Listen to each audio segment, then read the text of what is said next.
नागर साहब आप बोलो, कुछ तो बोलो। मेरे कुछ अच्छा ही हो तो अच्छा ही बोलो, बुराई हो तो बुराई बोलो। आप मुझे आशीर्वाद दे रहे हो तो क्यों दे रहे हो, क्यों नहीं दे रहे हो? 100% आपकी तरफ क्योंकि आप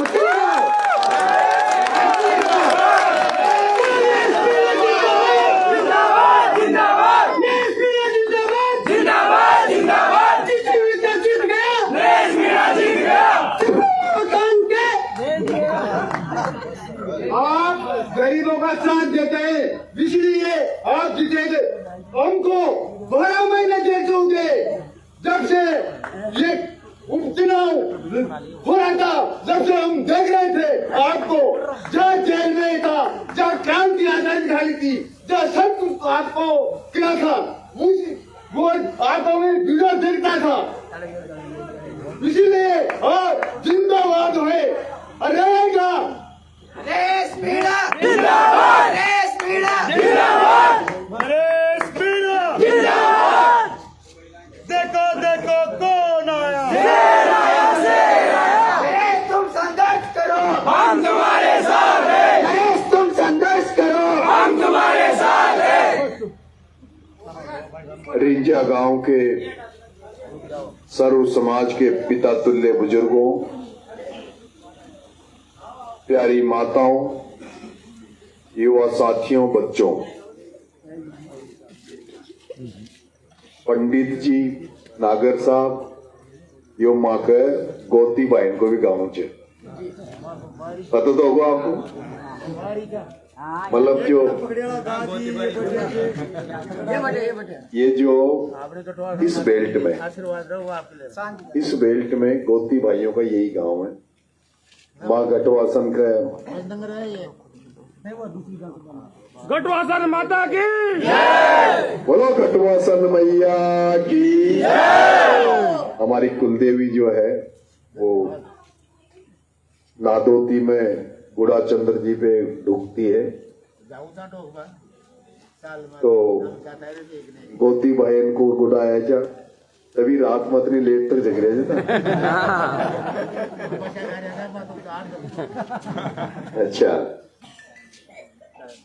ये बूथ को अध्यक्ष बीजेपी को अब तो एक पार्टी वाला काट देगा तो क्या करोगे फिर? अच्छा, मैंने अभी पूछा कि भाई मेरे को क्यों पसंद करते हो, तो नागर साहब, आपका क्या नाम है? शिवजी नागर साहब।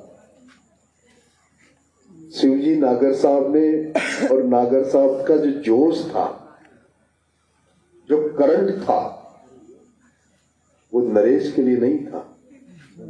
नरेश जो काम करता है उस काम से प्रभावित होकर, उस काम को देखकर इनके अंदर ये जोश आया कि आज की राजनीति में जहां सारे नेता लुटेरे हो गए, भ्रष्ट हो गए, जिन्होंने राजनीति में रहकर केवल राजनीति को पैसा कमाने का धंधा बना लिया, उसी दौरान जिस राजनीति की व्यवस्था खराब हो गई, वहां एक नया लड़का नरेश मीणा कुछ ललक रखता है, कुछ बदलने की, परिवर्तन करने की। उसके काम को देखकर इनमें आपने जोश देखा होगा, और यही कारण है कि चलो आप तो गोती भाइयों इसलिए इकट्ठे हो गए, लेकिन पूरी जनता का सर्व समाज नरेश को सुनना चाहता है, जानना चाहता है, और नरेश को जन समर्थन, जन आशीर्वाद दे रहा है। मैं भी 25 साल से केवल जन सेवा में लगा हुआ हूं, और जन सेवा के बदले में मुझे कुछ अच्छा नहीं मिला। मुझे अगर जन सेवा में कुछ मिला है तो 14 बार तो जेल यात्रा करनी पड़ी, और 32 मुकदमे मेरे ऊपर लगे, लेकिन कभी डरा नहीं, रुका नहीं, झुका नहीं, और अपने सिद्धांतों के साथ समझौता नहीं किया। और यही कारण है कि हाड़ौती में एकमात्र ईमानदार नेता भरत सिंह जी कुंदनपुर, जो आसानी से किसी को आशीर्वाद नहीं देते थे, लेकिन उन्होंने मुझे नोटिस किया और मुझे आशीर्वाद दिया, और वो जो आशीर्वाद देके मुझे गए उसकी भी कोई न कोई कृपा हो रही है। इस चुनाव में दो पार्टियां लड़ रही है, मैं निर्दलीय के रूप में लड़ रहा हूं। दोनों पार्टियों के पास 40-40 नेता हैं, उनका एक संगठन है, उनका एक संगठन है। और जब एक संगठन होता है, नेता होते हैं, तो उनको चुनाव लड़ने में इतनी दिक्कतें नहीं होती। गांव गांव उनके कार्यकर्ता और आदमी रहते हैं। लेकिन मैं तो निर्दलीय लड़ रहा हूं। मैं तो बाबा खाटू श्याम के आशीर्वाद से, जनता जनार्दन का आशीर्वाद प्राप्त करने का प्रयास कर रहा हूं। अब ईश्वर कितना मैं सफल होऊंगा नहीं होऊंगा, कितना जन समर्थन जन आशीर्वाद मुझे मिलेगा, इसका फैसला तो 14 तारीख को होगा। लेकिन ये मेरा तीसरा चुनाव है। अगर ये चुनाव में हार गया तो आगे मेरे लिए जन सेवा तो मैं करता रहूंगा जिंदगी भर जब तक मैं हूं। और जिस तरह से मैं मदद करना चाहता हूं, सेवा करना चाहता हूं, वो नहीं कर पाऊंगा। अभी आपने देखा होगा, वो पिपलौदी के बच्चों को न्याय दिलाने गया, धरना दे रहा था कि भाई इनको मुआवजा दे दो, 40 दिन जेल में डाल दिया। जब कभी भी लड़ाई लड़ता हूं, एक बार इस प्रमोद जैन भाया के बजरी का डंपर पकड़ाया कवाई में, मुझे जेल में डाल दिया। एक बार फसल बीमा का पैसा किसानों को दिलवाने के लिए मैंने रेलवे ट्रैक रोका छपड़ा में, तब मुझे जेल में डाल दिया। अब आप चाहते हो कि ये जन सेवा जो मैं कर रहा हूं, गरीबों की, कमजोरों की, किसानों की मदद में जो करना चाहता हूं,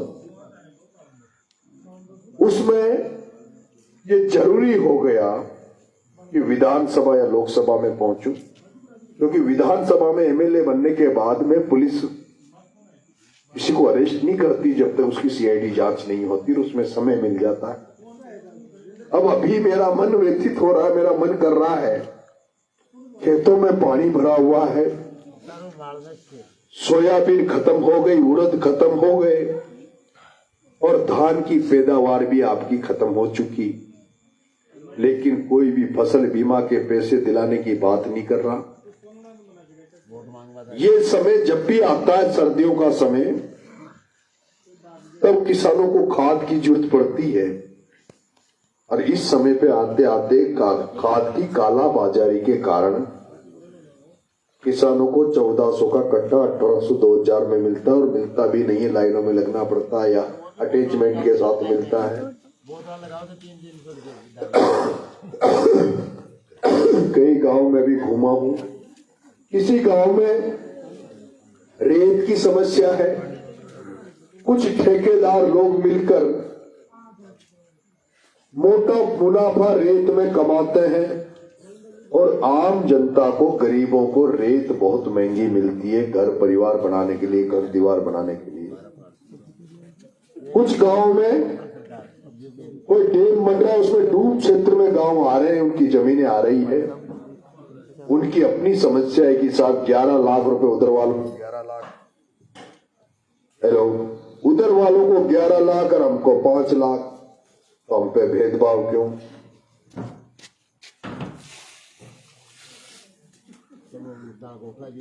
अगर नरेश मीणा एमएलए बन जाता है 14 तारीख को और आचार संहिता खत्म होती है, तो आज तो मैं नंगे पैर आपके बीच गाड़ी में बैठ के आया हूं, लेकिन अगर एमएलए बन जाऊंगा तो नंगे पैर पैदल पैदल पूरी विधानसभा के प्रत्येक गांव में जाऊंगा।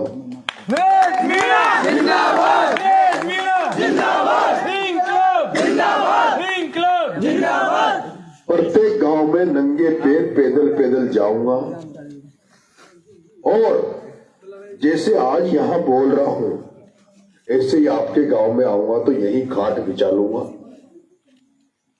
पूरे गांव से गांव के बीच में समस्या जानूंगा, डायरी में लिखूंगा कि भाई इस गांव की क्या समस्या है।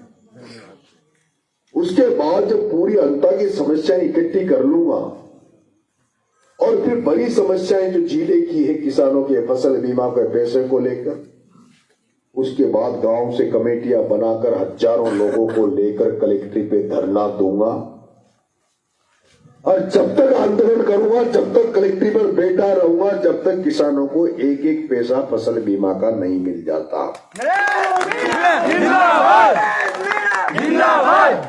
मेरे अंता में एमएलए बनने के बाद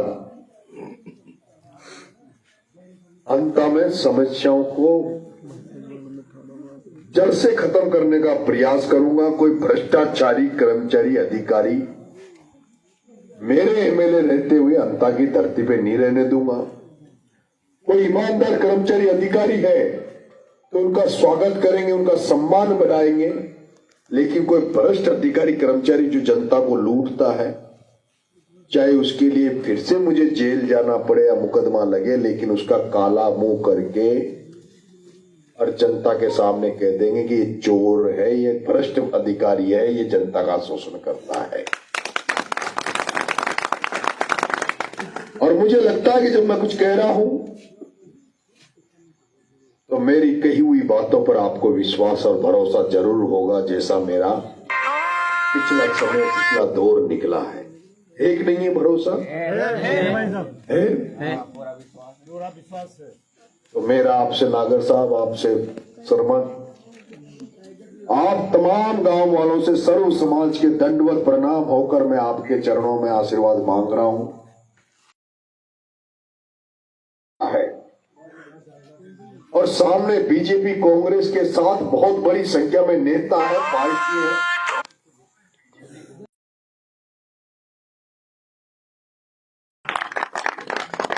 फ्री हो गए ना? अब हमारा प्रचार में डोलेगा ना डोले? नागर साहब, आप एक नागर साहब कहाँ गए? दूसरे हमारे साथी नहीं, एक कोई युवा साथी, हाँ, भाई साहब को लेना एक दिन गाड़ी, 2 गाड़ी शिवजी भाई साहब को, शर्मा जी को बिठाना गाड़ी में, है ना? इनको बिठा के एक दिन ईश्वरपुरा जाके आओ। उनको लगेगा कि रिंजा के धाकर समाज के लोग, ब्राह्मण समाज के लोग, वैष्णव समाज के लोग हमारे गांव में वोट मांगने आए। पूरा ईश्वरपुरा आपके भाई के साथ खड़ा है, देख लिया वो रिपोर्ट। लेकिन जैसे ही आप जाओगे तो उनकी और हौसला अफजाई होगी, उनकी और हौसला अफजाई होगी। तो इस तरह से थोड़ा प्रचार करो, लोगों से कहो कि 2.5 साल ही तो मांग रहा हूं, अगर 2.5 साल में तुम्हारी अपेक्षाओं पे खरा नहीं उतरू, तुम्हारी आशाओं पे पूरा नहीं उतरू, तो मैं तो ये भी कह रहा हूं कि 2.5 साल में खरा नहीं उतरू, तुम्हारा काम अगर मैं नहीं कर पाऊं सही तरीके से, तो आज तो तुमने मेरे को माला फूलों की पहनाई है, उसके बाद मुझे जूतों की माला पहना देना, ये अधिकार भी मैं तुम्हें दे रहा हूं। नरेश मीणा जिंदाबाद। दूसरा, ये भी गारंटी लेना कि जिस तरह से नरेश मीणा को सर्व समाज आशीर्वाद दे रहा है, उसी तरह से नरेश मीणा भी सर्व समाज की, जैसे श्रवण ने अपनी माँ बाप की सेवा की, उसी तरह से अंता के सर्व समाज की सेवा करने में भी नरेश मीणा पीछे नहीं हटेगा। नरेश मीणा जिंदाबाद। कई लोग जिंदाबाद। चुनाव है, कई लोग कई तरह की बातें कर देते होंगे, मीणों से साहब, और तो मैं मीणों पर जाऊंगा तो काई करेगा। मैं ये वादा कर रहा हूं आपसे, ये ठीक है कि भारत में जो भी कोई पैदा होगा वो किसी जाति या धर्म में पैदा होगा, वो किसी जाति धर्म में पैदा होगा, लेकिन उदाहरण है हमारे पास, बाबा रामदेव का उदाहरण है, जो एक राजपूत परिवार, जागीरदार परिवार में पैदा हुए, राठौड़ वंश में पैदा हुए, और उसके बावजूद उन्होंने किस तरह से गरीबों की मदद की, गरीबों की सेवा की। उस जमाने में जब दलितों के साथ भेदभाव होता था, उनको पानी नहीं पीने दिया जाता था, पंगत में नहीं बिठाया जाता था, कोई उनके पक्ष में बोल नहीं सकता था, उस समय बाबा रामदेव ने लोगों की मदद की, गरीबों की मदद की, दलितों की मदद की, जिसका कारण है कि आज जगह जगह बाबा रामदेव के मंदिर बन रहे हैं, लोग उनकी पूजा करते हैं। इसलिए इस देश में जो पैदा होगा वो कोई कोई जाति धर्म में पैदा होगा, लेकिन सबकी सोच एक जैसी हो ये तो नहीं कह सकते। हर जाति में, हर धर्म में बहुत अच्छे लोग भी हैं, हर जाति धर्म में अच्छे लोग भी मिल जाएंगे, हर जाति धर्म में बुरे लोग भी मिल जाएंगे। जो अच्छे लोग हैं जाति धर्मों में, अच्छा व्यक्ति अगर कोई ब्राह्मण समाज में कोई वैदिक हिसाब से पंडित का काम ढंग से करता है जब तो वो पूजनीय है। और ब्राह्मण समाज में पैदा होकर अगर कोई शराब का सेवन करता है, कोई नॉनवेज खाता है, मांस खाता है, तो फिर वो पूजनीय नहीं है, वो फिर पंडित भी नहीं। उसी तरह अगर कोई दलित समाज में पैदा हो गया, शुद्ध शाकाहारी है, उस साफ सफाई से रहता है, संस्कारित तरीके से रहता है, लोगों की मदद करता है, तो वो भी पूजनीय है, वो भी आराध्य है। इसलिए मैं तो इंसानियत को ही सबसे बड़ा धर्म मानता हूं और मेरा ये मन रहता है कि गरीब से गरीब, असहाय से असहाय व्यक्ति की मैं जितनी ज्यादा से ज्यादा मदद कर सकूं उतनी ज्यादा से ज्यादा मदद करूं। मुझे ज्यादा बड़े लोगों से ज्यादा लगाव नहीं रहता। मुझे तो कमजोर लोग, गरीब लोग जो बेचारे जिनकी कोई मदद नहीं करते हैं, उनकी मदद करना मैं चाहता हूं ताकि वो मुझे दुआएं दें। दुआएं लेने के लिए ही राजनीति कर रहा हूं। और मेरे मेहर भाइयों, मेरे गोती भाइयों, तुमने जो स्वागत किया नरेश मीणा का, जिंदगी में तुम्हें कभी ऐसा मौका नहीं दूंगा जिससे तुम्हें ये कहना पड़े कि यार हमने उसका गलत स्वागत किया या गलत काम किया। ये नागर समाज के व्यक्ति, ये पंडित समाज के व्यक्ति, ब्राह्मण समाज के व्यक्ति ने तुम्हें ये कहेंगे कि तुमने एक ऐसे बेटे को जन्म दिया जिसका तुमने हमसे स्वागत करवाया, वो बहुत ही अच्छा व्यक्ति है, वो बहुत ही अच्छा व्यक्ति है। मैं राजनीति कर रहा हूं, एमएलए एमपी का ठीक है, एक जन सेवा करने के माध्यम में ये भी एक सहारा है, लेकिन मैं तो ऐसा काम करना चाहता हूं कि मैं मरने के बाद लोगों के दिलों में जगह बना सकूं, लोगों के दिलों में जगह बना सकूं। मैं मरने के बाद लोग मुझे याद करें, इसे ऐसा काम मैं करना चाहता हूं। और मेरा कोई स्वार्थ नहीं है, कोई लोग नहीं। इसलिए आप सभी लोग मेरी मदद करना चुनाव में, मुझे आशीर्वाद देना। बहुत बहुत धन्यवाद। राम राम। जिंदाबाद जिंदाबाद। अभी भाया ने इतनी गड़बड़ कर रखी है, ओम बिरला ने इतनी गड़बड़ कर रखी है। पहले तो नरेश नाम का फॉर्म भरवा दिया, फिर गन्ना मांगा, भगवान ने गन्ना लॉटरी में मेरे निकल गया। अब उसको भी अभी तक तो रोक रखा है, अभी ये डिक्लेयर नहीं किया गन्ना। लॉटरी जीत गया, चुनाव जीत जाएंगे भाई साहब। लॉटरी जीत गया, चुनाव भी जीत जाएंगे। नहीं, लेकिन अभी चुनाव चिन्ह जो है ना, अभी कल कंफर्म होगा अपना, अभी नहीं है। इसलिए मैं नहीं चाह रहा अभी ज्यादा इसको हाईलाइट करना। सही है, क्योंकि कल हो सकता है हमें कोई बदलाव करना, बदलाव हो जाएगा। इसलिए मैं इसको ज्यादा नहीं कर रहा। अभी हमने सोशल मीडिया पे भी नहीं डाला कहीं भी कि भाई हमारा चुनाव, क्योंकि सही अपनी पहचान बन चुका था किसान और गन्ना, इसलिए अपन ने मांगा। लेकिन पूरी ताकतें लगी हुई है किसान गन्ना को रोकने की, इसको और दो, ये मत दो, क्योंकि किसान गन्ना तुरंत ही प्रचारित हो गया। तो कल तक देखते हैं क्या होता है क्या नहीं होता है। आप तो आशीर्वाद देना, फिर डिक्लेयर कर देंगे। 8 तारीख को मैं एक सभा करूंगा मांगरोल को, मैं सभा करके मांगरोल से सीसवाड़ी के रोड शो करूंगा। उसमें आज आम आदमी पार्टी के राष्ट्रीय अध्यक्ष केजरीवाल जी ने अपन को समर्थन दे दिया है और पूरी आप पार्टी अपने साथ खड़ी है। और 1-2 दिन में आम आदमी पार्टी के सारे नेता जो राजस्थान के हैं वो अपना प्रचार प्रसार करेंगे, यहाँ घूमेंगे।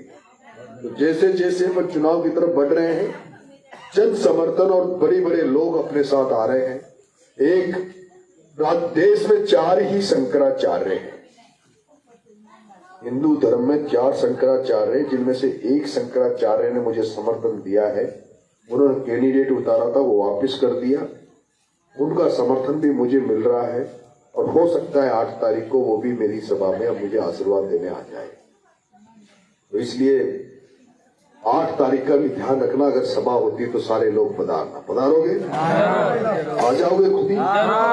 ठीक है साहब, बहुत बहुत धन्यवाद। राम नरेश मीणा जिंदाबाद, जिंदाबाद, नरेश मीणा जिंदाबाद। देखो देखो कौन आया, शेर आया, शेर आया।